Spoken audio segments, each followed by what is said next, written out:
Praise the lord. ప్రభువైన యేసుక్రీస్తు నామంలో మీ అందరికీ దేవుని దీవెన సమృద్ధిగా కలుగును గాక. ఈ రోజు కొరకు దేవుని వాక్యమును ఆదికాండము 28వ అధ్యాయము 15వ వచనం నుంచి మనం చదువుకుందాం. ఇదిగో నేను నీకు తోడయ్యుండి నీవు వెళ్ళు ప్రతి స్థలమందు నిన్ను కాపాడుచు ఈ దేశమునకు నిన్ను మరలా రప్పించెదను. నేను నీతో చెప్పినది నెరవేరు వరకు నిన్ను విడువనని చెప్పాను. యాకోబుతో కలలో దర్శనంలో దేవుడు మాట్లాడుతున్న మాట ఇది. యాకోబు బేతేలు అనే ప్రాంతంకి వచ్చాడు. ఇంట్లో చిన్న పొరపాటు జరిగింది. తన అన్నను మోసం చేశాడు. ఆశీర్వాదమును మోసముగా తీసుకున్నాడు. యాకోబు పారిపోతున్నాడు తన మామ దగ్గరికి. బేతేలు అనే స్థలంకి వచ్చినప్పుడు చీకటి పడింది. అక్కడ ఆ రాత్రి యాకోబు నిద్రపోతున్నాడు. దేవుడు తనతో మాట్లాడుతున్న మాట ఏంటంటే, నేను నీకు తోడై ఉంటాను, నీవు వెళ్ళు ప్రతి స్థలంలో నిన్ను కాపాడుతాను, ఈ స్థలానికి మళ్ళీ రప్పిస్తాను, ఈ వాగ్దానం నెరవేరు వరకు నిన్ను విడువను అన్నాడు. ఇక్కడ యాకోబు బేతేలు అనే స్థలానికి వచ్చారు. బేతేలు అంటే హౌస్ ఆఫ్ ద లార్డ్ అని అర్థం. దేవుని ఇల్లు, దేవుని గృహము అని అర్థం. బేతేలుకు దేవుని వాక్యంలో చాలా పెద్ద హిస్టరీ ఉంది. ఈ స్థలంలో బేతేలులో అబ్రహాము బలిపీఠం కట్టి దేవుణ్ణి ఆరాధించాడు. అంటే అది ఒక ఆరాధన జరిగినటువంటి స్థలం.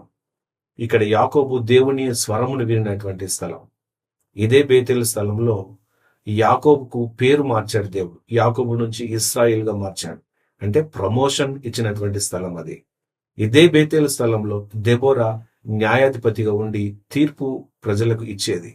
అంటే ఈ స్థలంలో దేవుని గైడెన్స్ కూడా వచ్చినటువంటి స్థలం. బేతేలు అనేది ఒక ఆరాధన స్థలం, అదొక ప్రమోషన్ స్థలం, గైడెన్స్ కలిగించిన స్థలం. ఈ రీతిగా అనేకమైన ఆశీర్వాదములు బేతేలు అనే ప్రాంతంలో దేవుడు తన ప్రజలకి కలిగించారు. ఈ రోజు మనందరికి బేతేలు అంటే దేవుని సన్నిధి. దేవుని సన్నిధే మనందరి బేతేలు. అది దేవుని సన్నిధి ఎక్కడ ఉంటుంది? మనం ప్రార్థన ఎక్కడ చేసినా అది దేవుని సన్నిధే. ఇంట్లో అందరు కలిసి ప్రార్థన చేస్తే అది దేవుని సన్నిధి అవుతుంది. నీవు ఏకాంతముగా ప్రార్థన చేసినప్పుడు అది దేవుని సన్నిధి అవుతుంది. మందిరంలో మనం కలిసి ప్రార్థన చేసినప్పుడు దేవుని సన్నిధి అవుతుంది. కాబట్టి దేవుని సన్నిధికి మనం వెళ్ళినప్పుడు, ప్రార్థనకి వెళ్ళినప్పుడు ఇవన్నీ మనకు జరుగుతాయి. మనం హెచ్చించబడతాము. దేవుడు గైడ్ చేస్తాడు. దేవుడు పరిస్థితులను మార్చేస్తాడు. మనం ఒక ట్రైన్ గురించి ఆలోచిస్తే ఆ ట్రైన్ వెళ్తున్నటువంటి దిశలోనే వెళుతుంది. కానీ ఆ స్టేషన్స్ దగ్గరకు వచ్చినప్పుడు దాని ట్రాక్ ను కొంచెం అడ్జస్ట్ చేస్తారు. అది ఏ ప్లాట్ఫామ్ మీద వచ్చి ఆగాలని చెప్పి చిన్న అడ్జస్ట్మెంట్లు జరుగుతాయి. అది ప్లాట్ఫామ్ 1, 2, 3, 4, 5, 6 ఎన్ని ఉంటాయండి. ఆ చిన్న అడ్జస్ట్మెంట్ మాత్రం జరుగుతుంది, కానీ ఆ ట్రైన్ దిశ మారదు. ఇక్కడ యాకోబుకి తన దిశను మార్చట్లేదు దేవుడు. అదే ప్రయాణంలో చిన్న అడ్జస్ట్మెంట్ చేస్తున్నాడు. నిన్ను దీవిస్తాను, నిన్ను మళ్ళీ ఇక్కడికి రప్పిస్తాను, నీకు తోడుగా ఉంటాను అని తన ఆత్మీయ జీవితంలో కొంచెం మార్పు. ఇదివరకు మోసం చేసి వచ్చాడు, సరిదిద్దుతున్నాడు.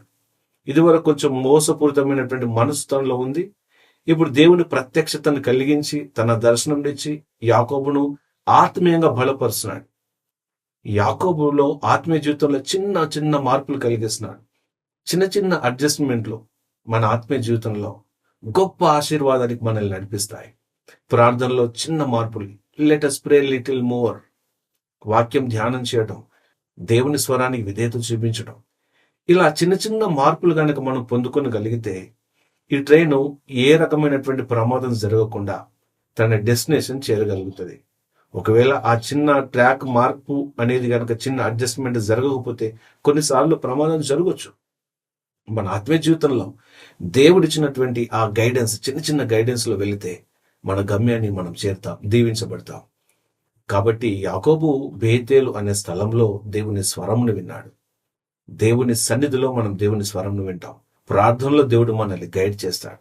ప్రార్థనలో దేవుడు మనల్ని హెచ్చిస్తాడు. ప్రార్థన జీవితాన్ని మనం కలిగి ఉందాం. కుటుంబంగా ప్రార్థన చేయండి, వ్యక్తిగతంగా ప్రార్థన చేసుకోండి. డెఫినెట్లీ ఈ సంవత్సరం మనకిచ్చినటువంటి వాగ్దానం మనందరి జీవితంలో దేవుడు నెరవేరుస్తారు. ఈ వాక్యమును దేవుడు మనందరి జీవితంలో నెరవేర్చును గాక. ప్రార్థన చేస్తాను. యేసయ్య, మీ నామమును స్తుతిస్తున్నాం ప్రభువా. తండ్రి ఈ రోజు తండ్రి మీరు ఇచ్చినటువంటి ఈ వాగ్దానం బట్టి ఆశీర్వాదం బట్టి మేము పరుస్తున్నాం. మేము వెళ్ళు ప్రతి చోట మమ్మల్ని కాపాడుతానని ప్రభు వాగ్దానం చేశాం. నేను అమ్మని స్తుతిస్తున్నాం ప్రభు. మా అందరికి క్షేమం దయచండి, ఆశీర్వదించండి, మీరు ఎక్కల కింద భద్రపరచండి.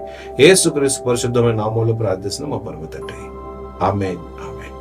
God bless you. Praise lord. Have a blessed day.